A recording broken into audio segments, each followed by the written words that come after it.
भला चरवाहा मैं हूँ। एजेकियल नबी ने अध्याय 34 में भविष्यवाणी की थी भले चरवाहे के विषय में, और वो भविष्यवाणी यीशु मसीह में पूरी हुई। इससे पहले कि हम नई व्यवस्था से वचन पढ़ें, हम पुरानी व्यवस्था से एजेकियल के ग्रंथ अध्याय 34 पद संख्या 11 और उससे आगे हम इस वचन को पढ़ेंगे।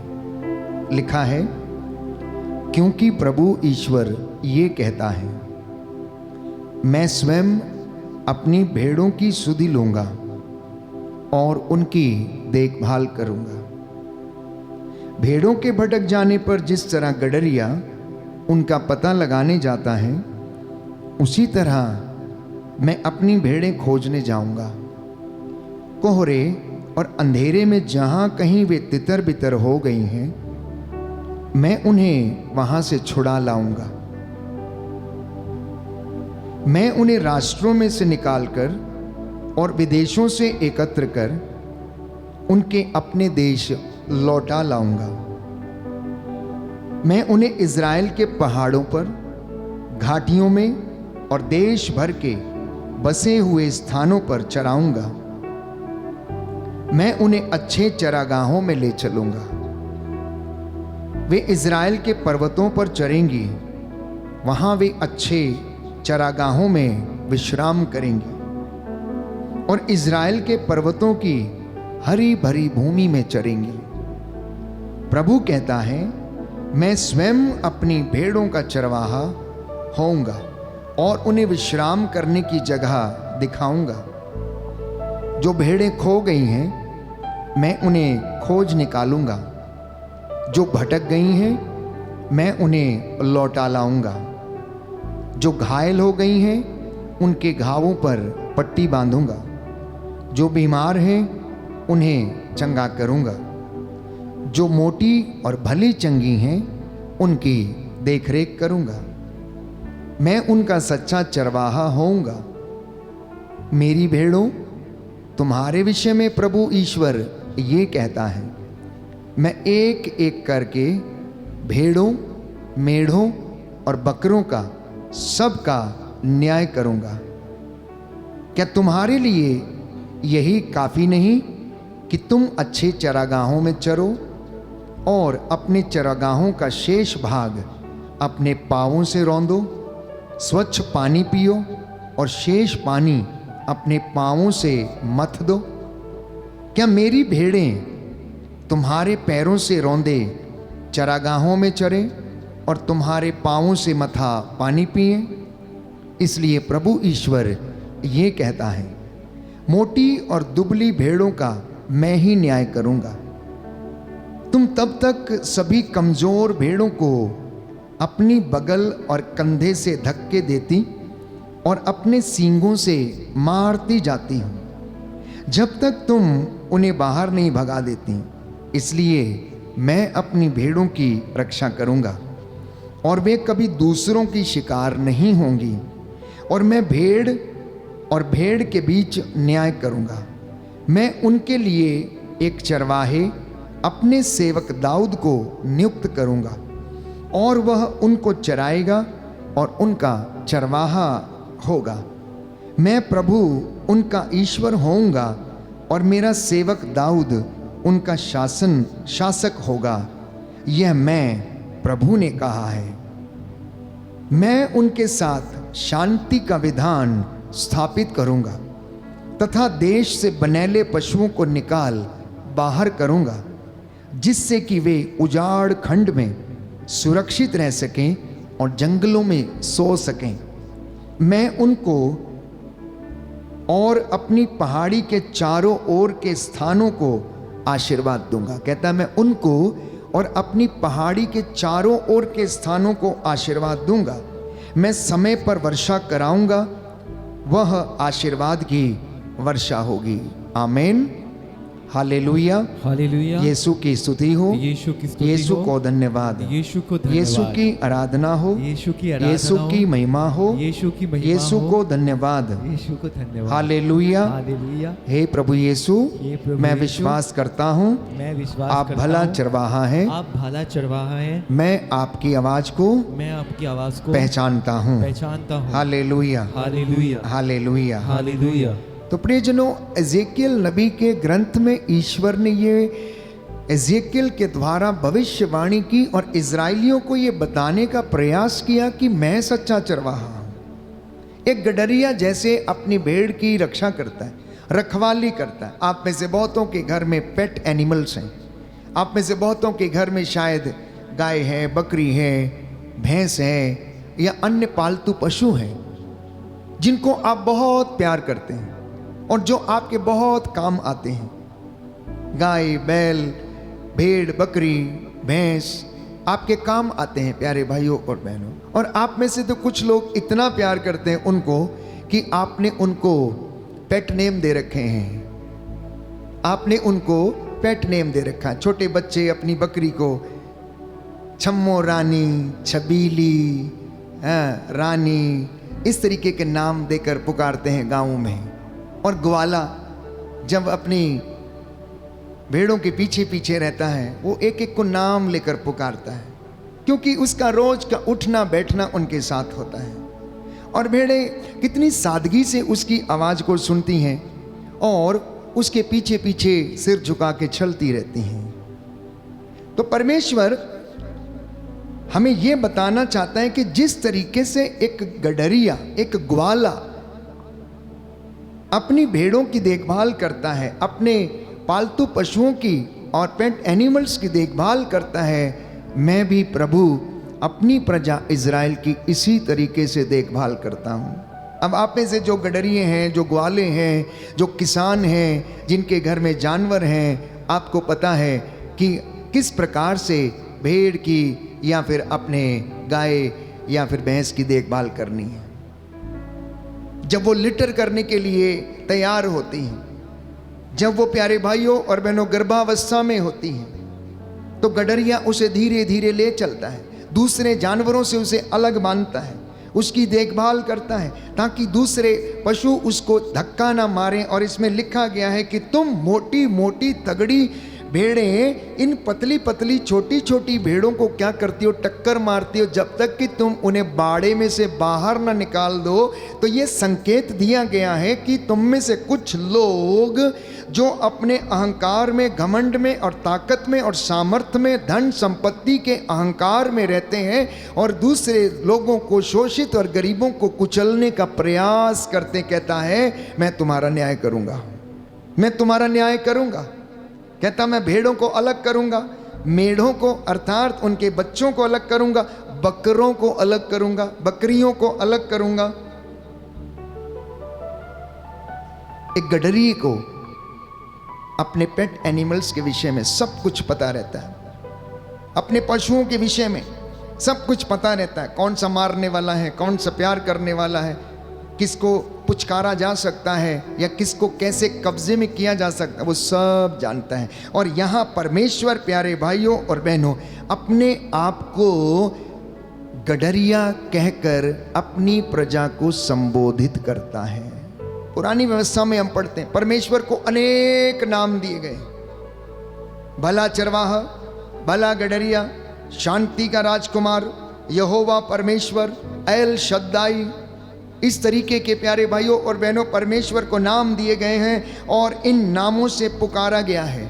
वो परमेश्वर चंगा करने वाला परमेश्वर, स्वस्थ करने वाला परमेश्वर। यदि राजाओं के दूसरे ग्रंथ अध्याय 20 पद संख्या 5 और उससे आगे आप पढ़ेंगे तो वहाँ पर प्यारे भाइयों और बहनों लिखा है कि परमेश्वर चंगा करने वाला परमेश्वर। राजाओं का दूसरा ग्रंथ अध्याय 20 पद संख्या 5 और उससे आगे। हालेलुया, हालेलुया, यीशु की स्तुति हो, यीशु को धन्यवाद, यीशु की आराधना हो, यीशु की महिमा हो, यीशु को धन्यवाद, हालेलुया। यहाँ पर लिखा है मेरी प्रजा के शासक हिजकिय्याह के पास लौट जाओ और उससे कहो तुम्हारे पूर्वज दाऊद का प्रभु ईश्वर यह कहता है, मैंने तुम्हारी प्रार्थना सुनी और तुम्हारे आंसू देखे हैं। मैंने तुम्हारी प्रार्थना सुनी और तुम्हारे आंसू देखे हैं। देखो, मैं तुम्हें अच्छा कर दूंगा और तुम तीसरे दिन ईश्वर के मंदिर जाओगे। मैं तुम्हारी आयु 15 वर्ष बढ़ा दूंगा। मैं तुम्हारी आयु 15 वर्ष बढ़ा दूंगा। मैं अश्शूर के राजा से तुम्हारी और इस नगर की रक्षा करूंगा। मैं अपने वचन तथा अपने सेवक दाऊद के कारण इस नगर की रक्षा करूंगा।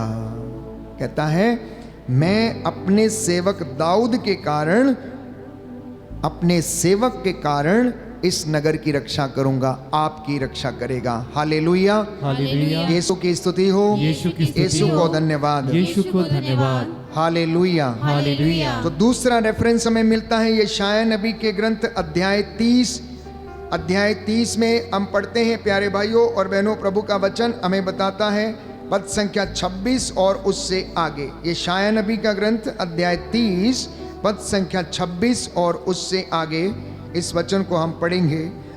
इस प्रभु इस वचन के द्वारा हमसे बातें करना चाहता है। अध्याय 30 पद संख्या 26 और उससे आगे लिखा है, जिस दिन प्रभु अपनी प्रजा के टूटे हुए अंगों पर पट्टी बांधेगा और उसकी चोटों के घावों को चंगा करेगा, उस दिन चंद्रमा का प्रकाश सूर्य की तरह होगा और सूर्य का प्रकाश 7 दिनों के सम्मिलित प्रकाश के सदृश 7 गुना प्रचंड हो उठेगा। ये प्रभु वादा करता है कि जिस दिन वो मिस्र में रहने वाली अपनी प्रजा के घावों पर पट्टी बांधेगा, उस दिन ईश्वर का सामर्थ्य, प्यारे भाइयों और बहनों, चमकते हुए सूरज के जो 7 गुना प्रकाश से भी ज्यादा प्रचंड होगा। ये उसका साइन होगा, बाइबल कहती है। मैं और यशायाह नबी इस बात की भविष्यवाणी करता है। इतना ही नहीं प्यारे भाइयों और बहनों, परमेश्वर को पुरानी व्यवस्था में और भी नाम दिया गया। जब उसने इब्राहिम के लिए प्रबंध किया, इब्राहिम से जब उसने कहा अपने बेटे इसहाक को ले जाओ और मेरे लिए बलि चढ़ाओ, क्योंकि परमेश्वर इब्राहिम की परीक्षा ले रहा था। बुढ़ापे में उसे एक संतान दिया, एक बेटा दिया, उसका नाम उसने इसहाक रखा। अब वो जानना चाहता था कि इब्राहिम सचमुच ईश्वर से प्रेम करता है या नहीं, या फिर अपने बेटे से प्रेम करता है। और जब परमेश्वर ने इब्राहिम से कहा कि अपने बेटे को लो और जिस जगह पर मैं तुम्हें दिखाऊं, जो पहाड़ी में तुम्हें दिखाऊं, तुम वहां उसको ले चलो, और वो उसको लेकर मोरिया पर्वत की ओर चल पड़ा। इब्राहिम ने कोई सवाल नहीं किया, प्रभु ऐसा क्यों, प्रभु ऐसा क्यों? बुढ़ापे में एक बच्चा दिया है, संतान के लिए मैं तरस गया था, लेकिन आपने मुझे संतान का वरदान नहीं दिया। आप में से बहुत से लोग जिनको परमेश्वर ने लंबे समय के बाद संतान का वरदान दिया या कोई आशीर्वाद दिया है, अब वो उनके हाथ से निकल रहा या बीमार पड़ा हुआ, तो सैकड़ों सवाल आपकी जुबान पे आते हैं। आखिर क्यों मेरे साथ ही ऐसा क्यों? इतने देर के बाद एक मिला, प्रभु ने वो भी ले लिया, आखिर मेरी जिंदगी में ऐसा क्यों? लेकिन इब्राहिम ने एक भी सवाल नहीं किया, उसने नहीं पूछा आप क्यों ऐसा कह रहे हैं, अभी तो मिला है, इसे वापस चाहते हैं, बलि चढ़ाने के लिए कह रहे हैं। और वो प्यारे भाइयों और बहनों, बच्चे को लेकर उसको खच्चर के ऊपर उसने उसको अपने गधे को तैयार किया और उसके ऊपर लकड़ियों का गट्ठा रखा, और वहां पर प्यारे भाइयों और बहनों उसको लेकर मोरिया पर्वत के ऊपर चला गया, जहां वो बलि चढ़ा सके। बच्चा रास्ते में पूछता है, पिताजी सब कुछ तो है, लेकिन बलि का मेमना कहाँ है, बलि का मेमना कहाँ है? प्यारे भाइयों और बहनों, शायद आप में से और मुझ में से कोई ऐसा व्यक्ति होता जिससे परमेश्वर ये कह रहा है कि अपने बेटे को मेरे लिए कुर्बान कर दो, तो शायद हम 100 सवाल करते और रेडी ना होते, तैयार ना होते। लेकिन इब्राहिम कहता है, कोई बात नहीं बेटा, ईश्वर प्रबंध करेगा, ईश्वर प्रबंध करेगा। उसने बच्चे के हाथों को बांधा, पैरों को बांधा और उन लकड़ियों को सजाया, उसके ऊपर लिटा दिया और एक बड़ा सा छुरा लेकर उसका उसको बलि देने की कोशिश की। जैसे ही वो हाथ उठा रहा था, बाइबल कहती है प्यारे भाई और बहनों, उत्पत्ति ग्रंथ में हम पढ़ते हैं कि ईश्वर ने उसे पुकारा, इब्राहिम इब्राहिम, मैं जान गया हूँ कि तुम मुझसे बेइंतहा मोहब्बत करते हो, तुम मुझसे बेइंतहा प्यार करते हो, तुम अपने बेटे को भी कुर्बान करने के लिए तुम हिचके नहीं, तुम उसे मेरे लिए कुर्बान करने के लिए तैयार हो गए। मैं तुमसे अत्यंत प्रसन्न हूँ, मैं खुश हूँ। इसलिए बच्चे पर हाथ मत उठाना, बच्चे पर हाथ मत उठाना।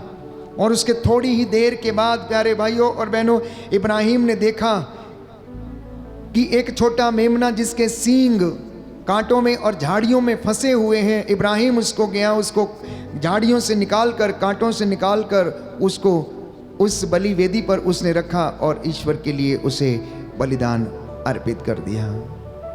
और इब्राहिम ने उस जगह का नाम रखा प्रबंध करने वाला ईश्वर। प्रभु प्रबंध करता है। उस पहाड़ी का नाम रखा प्रभु प्रबंध करता है अपने दासों के लिए, अपने सेवकों के लिए। तो ईश्वर को पुराने व्यवस्थान में इस नाम से भी पुकारा गया है। कौन कौन सा नाम? भला चरवाहा, भला गडरिया, चंगा करने वाला ईश्वर, स्वास्थ्य प्रदान करने वाला ईश्वर, प्रबंध करने वाला ईश्वर और शांति का राजकुमार। शांति का राजकुमार उसे कहकर पुकारा गया है। भले चरवाहे की संज्ञा भजन संहिता 23 में साम नंबर 23 में उनको दी गई है कि प्रभु मेरा चरवाहा है, मुझे किसी बात की कमी नहीं है, वो मेरे लिए प्रबंध करता है, वो मुझे जल के पास ले जाकर मुझ में नवजीवन का संचार करता है। Hallelujah, hallelujah. यीशु की स्तुति हो, यीशु की स्तुति यीशु हो, को धन्यवाद हो, यीशु को यीशु की धन्यवाद, आराधना हो, यीशु की आराधना यीशु की महिमा हो, यीशु की महिमा हो, यीशु को धन्यवाद हो। यीशु को धन्यवाद। Hallelujah, hallelujah, hallelujah. हालेलुया। आइए प्रभु यीशु आइए प्रभु यीशु मेरे जीवन में, मेरे जीवन मेरे में, परिवार में मेरे परिवार में आशीष प्रदान कीजिए। आशीष प्रदान कीजिए। हे प्रभु यीशु, हे प्रभु यीशु, मैं अपने परिवार को मैं अपने परिवार को आपके चरणों में आपके चरणों समर्पित में करता हूँ। समर्पित करता हूँ। Hallelujah, hallelujah, hallelujah. हालेलुया। एक और नाम से ईश्वर को पुकारा गया। यिर्मयाह नबी का ग्रंथ अध्याय 23 पद संख्या 6 और उससे आगे। Book of Jeremiah chapter 23 verse 6। Book of Jeremiah chapter 23 verse 6। उसके राज्यकाल में यूदा का उद्धार होगा और इज़राइल सुरक्षित रहेगा। उसके राज्यकाल में यूदा का उद्धार होगा और इज़राइल सुरक्षित रहेगा और उसका यह नाम रखा जाएगा, प्रभु ही हमारी धार्मिकता है। प्रभु हमारी धार्मिकता है, ये संज्ञा दी गई है प्यारे भाइयों और बहनों। इतना ही नहीं, परमेश्वर ने स्वयं अपने नाम को जाहिर किया। विधि विवरण ग्रंथ में हम पढ़ते हैं अध्याय 6 पद संख्या 4 और उससे आगे कि परमेश्वर अपने नाम को जाहिर करता है। विधि विवरण ग्रंथ अध्याय 6 पद संख्या 4 और उससे आगे सुंदर वचन है। Hallelujah, hallelujah. यीशु की स्तुति हो, यीशु की स्तुति यीशु हो, को धन्यवाद, यीशु को धन्यवाद, यीशु की आराधना हो, यीशु की आराधना यीशु हो, की महिमा हो, यीशु की महिमा यीशु हो, को धन्यवाद। यीशु को धन्यवाद। Hallelujah, hallelujah, hallelujah. हालेलुया। लिखा है, इज़राइल सुनो, हमारा प्रभु ईश्वर एकमात्र प्रभु है। तुम अपने प्रभु ईश्वर को अपने सारे हृदय और अपनी सारी आत्मा से और अपनी सारी शक्ति से प्यार करो। और निर्गमन ग्रंथ अध्याय 3 पद संख्या 14 में, जहाँ पर प्रभु का वचन हमें बताता है कि उसने मूसा को अपना नाम व्यक्त किया और उससे कहा कि मेरा नाम सत्य है। मेरा नाम क्या है? मेरा नाम सत्य है। मूसा ने कहा तो फिर मुझे अपनी महिमा दिखा। बोला नहीं, तू मेरी महिमा नहीं देख सकता है, तू मेरा चेहरा नहीं देख सकता है। यदि तू मेरा चेहरा देख लेगा तो तू भस्म हो जाएगा, तू भस्म हो जाएगा। प्यारे भाइयों और बहनों, और ईश्वर ने उससे कहा कि मैं तेरे सामने से निकलूंगा और तू मेरी पीठ के दर्शन कर सकेगा। और ऐसा ही हुआ। लिखा है यहाँ पर ईश्वर का नाम। मूसा ने झाड़ी में से प्रभु की वाणी सुनकर उससे कहा, जब मैं इज़राइलियों के पास पहुंचकर उनसे यह कहूँगा, तुम्हारे पूर्वजों के ईश्वर ने मुझे तुम्हारे पास भेजा है और वे मुझसे पूछेंगे कि उसका नाम क्या है, तो मैं उन्हें क्या उत्तर दूंगा। मूसा ईश्वर से सवाल करता है, ईश्वर से सवाल करता, मैं उन्हें क्या बताऊंगा कि मैं किससे मिल के आया हूं, किससे बात करके आया हूं, किसने मुझे भेजा है। तो लिखा है, ईश्वर ने मूसा से कहा, ईश्वर ने मूसा से कहा, मेरा नाम सत्य है, मेरा नाम सत्य है। उसने फिर कहा, तुम इज़राइलियों को यह उत्तर दोगे, जिसका नाम सत्य है उसी ने मुझे भेजा है, जिसका नाम सत्य है उसी ने मुझे भेजा है।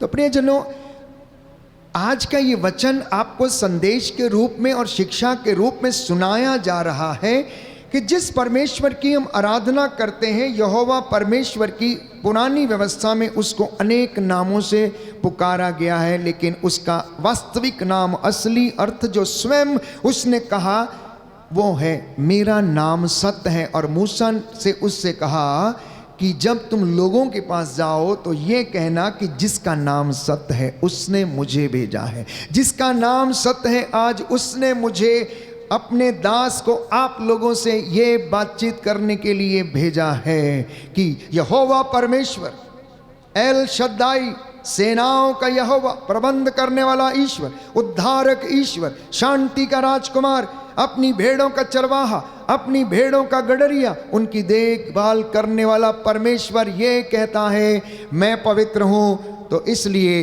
तुम मेरे लिए पवित्र बनो। तुम्हारी धार्मिकता तुम्हारे आगे आगे चले और मेरी महिमा तुम्हारे पीछे पीछे आएगी। हालेलुया, यीशु की स्तुति हो, यीशु को धन्यवाद, यीशु की आराधना हो, यीशु की महिमा हो, यीशु को धन्यवाद।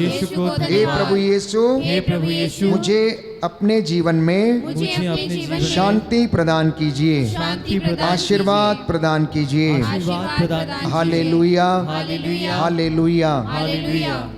तो जब हम सुसमाचार में हम पढ़ते हैं तो सुसमाचार में प्रभु यीशु इन सारी भविष्यवाणियों को क्या करते हैं, पूरा करते हैं। और ये सारी भविष्यवाणियां यीशु मसीह में आकर पूरी होती हैं। जो पुरानी व्यवस्था में नबियों के द्वारा नबुवत की गई थी, घोषणा की गई थी, या परमेश्वर अपने नबियों के द्वारा बोला था, वो अब यीशु मसीह में पूरी होती हैं। तो बाइबल हमें बताती है प्यारे भाइयों और बहनों कि यीशु कहता है, मैं भला गडरिया हूँ, मैं भला गडरिया हूँ। कहता है जो भेड़शाला में पीछे के दरवाजे से प्रवेश करता है वो चोर है, वो चोर है, लेकिन जो सामने के दरवाजे से प्रवेश करता है वो वास्तव में सच्चा चरवाहा, सच्चा गडरिया, भला चरवाहा है। भले चरवाहे में और डुप्लीकेट चरवाहे में अंतर क्या है? भला चरवाहा अपनी भेड़ों को, प्यारे भाइयों और बहनों, जंगली जानवरों से बचाता है, और जब जंगली जानवर अटैक करता है तो वो उनसे क्या कर लेता है, लड़ने के लिए तैयार हो जाता है, रक्षा करने के लिए तैयार हो जाता है। लेकिन डुप्लीकेट चरवाहा जिसे कोई परवाह नहीं होती है, वो उनको वहीं पर छोड़कर वो भाग जाता है, वो भाग जाता है। इसलिए प्यारे भाइयों और बहनों, आज जब हम इस वचन को सुन रहे हैं तो प्रभु यीशु के इस वचन को हम आत्मसात करने की कोशिश करें। आप पिता, आप माता अपने घर के भले चरवाहे बनने का पूरा पूरा प्रयास करें। आप अपने खानदान के, अपने परिवार के भले गडरिए बनने की पूरी पूरी कोशिश करें। यदि आप अपनी कलीसिया की अगुवाई कर रहे हैं तो एक सच्चा चरवाहा बनकर उसकी अगुवाई करें, निस्वार्थ रूप से उनके साथ खड़े होने के लिए, उनके लिए प्रार्थना करने के लिए, उनको साथ लेकर चलने के लिए। और यदि आप माता पिता हैं तो आप अपने बच्चों को अच्छी शिक्षा भले चरवाहे के रूप में देने का पूरा पूरा प्रयास करें। और यदि आप टीचर हैं, विद्यालय में पढ़ाते हैं, या आप प्रोफेसर हैं, या किसी ऐसे बड़े बच्चों को आप शिक्षा देने का काम करते हैं, शिक्षा देने का भार आपने उठाया है, तो आप एक भले चरवाहे के जैसे आप उनकी देखभाल करें। और यदि आप डॉक्टर हैं, यदि आप नर्स हैं, तो भी आपकी जिम्मेदारी एक भले चरवाहे, भले गडरिये के लिए, जो अपनी भेड़ों के लिए प्रबंध करता है, अन्न का, जल का, उनके स्वास्थ्य की देखभाल करता है, उनके लिए रहने का प्रबंध करता है, ठीक वैसे ही एक नर्स, एक डॉक्टर को, एक टीचर को, और माता पिता को, और कलीसिया के अगुआ को, चाहे वो याजक हो या पास्टर हो या शासक हो या प्रशासक हो, आज प्रभु आमंत्रित करता है नाम ले लेकर कि तुम अपने कुनबे का, अपने खानदान का, अपनी कलीसिया का, अपने झुंड का चरवाहा बनो, अन्यथा जब मैं आऊंगा तो मैं तुम्हारा न्याय करूंगा। Hallelujah, hallelujah. यीशु की स्तुति हो, यीशु को धन्यवाद, यीशु की आराधना हो, यीशु की आराधना हो, यीशु की महिमा हो, यीशु की महिमा यीशु हो, को धन्यवाद। यीशु को धन्यवाद। Hallelujah, hallelujah, hallelujah. हालेलुया। और इतना ही नहीं, एक सुंदर बात प्रभु ने आज के वचन में कही, जो हमने एजेकियल नबी के ग्रंथ में से पढ़ा। कहता मैं भेड़ों को बकरियों से अलग करूंगा। कहता मेरी भेड़ें मेरी आवाज़ को पहचानती हैं। आप कैसी भेड़ हैं? क्या आप उसकी आवाज़ को पहचानती हैं? पहचानती हैं कि नहीं पहचानती? पहचानते हैं आप लोग? पहचानते हैं, लेकिन कभी कभी नज़रअंदाज ज़रूर करते हैं। जब वो बुलाता है तब आप मोबाइल पे लगे रहते हैं। जब वो बुलाता है, आ जाओ बेटा, टाइम हो गया, भोज का प्रबंध हो गया है, आ जाओ, भोज तैयार है, बैठो, पहले हम दुआ कर लेते हैं, नहीं हम थोड़ी देर में आएंगे, आवाज़ को नज़रअंदाज करते, अनसुना करते हैं। प्यारे भाइयों और बहनों, हम में से बहुत सारे लोग इस प्रकार के एडिक्शन के शिकार हैं। तो कहता है कि कुछ ऐसे हैं जो बहुत चतुर हैं, कुछ ऐसे हैं तो बहुत मरखन्ने हैं। मरखन्ने जो जानवरों, आपके घर में जो जानवर है, मरखन्ना जानवर उसको बोलते हैं, मारने वाला जानवर, सींग से दूसरे बकरी को या बैल को या भेड़ को या भैंस को मार के बाड़े से अलग करता, खुद ही वहाँ पर रहना चाहता है, खुद ही वहाँ पर अधिकार जमाना चाहता है। कहता मैं उनको भी अलग करूँगा, भेड़ों को बकरियों से अलग कर दूंगा। खासियत क्या है? खासियत क्या है? भेड़ और बकरी। आज प्रभु जानना चाहता है कि आप उसकी भेड़ हो या आप उसकी बकरी हो। भेड़ का गुण क्या है? भेड़ बोलती कैसे? भेड़ बोलती है वे वे वे। बकरी क्या करती? मैं। मतलब बकरी कहती है मैं ही हूं, बस मैं ही धर्मी हूं, मैं ही उपवास करता हूं, मैं ही प्रार्थना करता हूं, मेरे जैसा कोई नहीं, मेरे जैसा कोई हो ही नहीं सकता, बस मैं ही, मुझे ही करना है, मुझे ही खाना पकाना है, मेरा ही काम है, झाड़ू पोछा लगाना, मैं ही सब कुछ काम करती हूँ। ये तो कुछ करते ही नहीं है, ये तो बेकार हैं, ये तो पलंग तोड़ते हैं बैठ के, ये तो आ गए घर से बाहर से घर खाने के लिए। ये मैं की आदत है। भेड़ क्या कहती है? बस वो ही है, वो ही है, वो ही देने वाला है, वो ही खिलाने वाला है, वो ही पिलाने वाला है, वे उसके पीछे जाएंगे हम, उसी के पीछे चले जाएंगे हम, वो ही हमको देगा, वो ही हमारे लिए प्रबंध करेगा। अब बताइए, अब बताइए, आप भेड़ हैं या बकरी हैं? दूसरी खासियत, भेड़ हमेशा चरवाहे के पीछे जाती है, सिर झुकाकर वो उसके पीछे पीछे जाती, उसकी आज्ञा का पालन करती है, उसके नक्शे कदम पे चलती है, उसके पैरों के पद चिन्हों को फॉलो करती है और जाती रहती है। बकरी की खासियत क्या है? डंडा लेकर ग्वाला बकरी के झुंड के पीछे रहता है। चलो गिरजे, चलो गिरजे, चलो गिरजे, टाइम हो गया, टाइम हो गया, सो के उठ जाओ, साधना लगी है, आ जाओ, तैयार हो जाओ। कुछ लोग कहते हैं जो बकरियां हैं, हमें नहीं जाना, तुम ही चली जाओ, तुम ही चली जाओ, टाइम नहीं हुआ है, हम सोएंगे, आज ही का दिन है, संडे ही तो है, छुट्टी है, तुम्हें जाना है तो जाओ, अगले संडे चले जाएंगे। ये बकरियों की आदत है।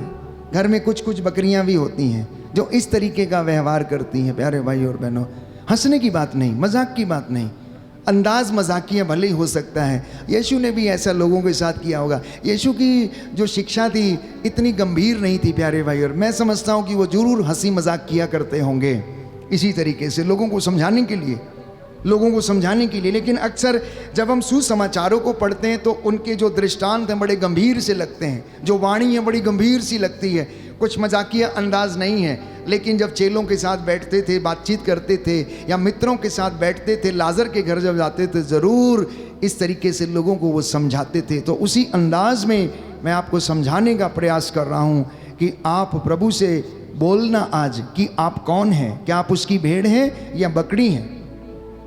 क्या प्रभु को, आपको या घर के मुखिया को रोज आपको तैयार करना पड़ता है, चलो चलो चलो टाइम हो गया साधना का? या आपके अंदर प्रभु के लिए प्रेम है, या आप उसकी आवाज को सुनते हैं? प्यारे भाइयों और बहनों, सुबह सुबह समय पर यदि आप अपने पालतू पशु को चारा ना दें तो 4 बजे वो क्या करने लगता? पुकारने लगता है, बोलने लगता है। और उसकी आवाज से मालिक समझ जाता है, किसान समझ जाता है कि जानवर को चारा देने का समय हो गया है।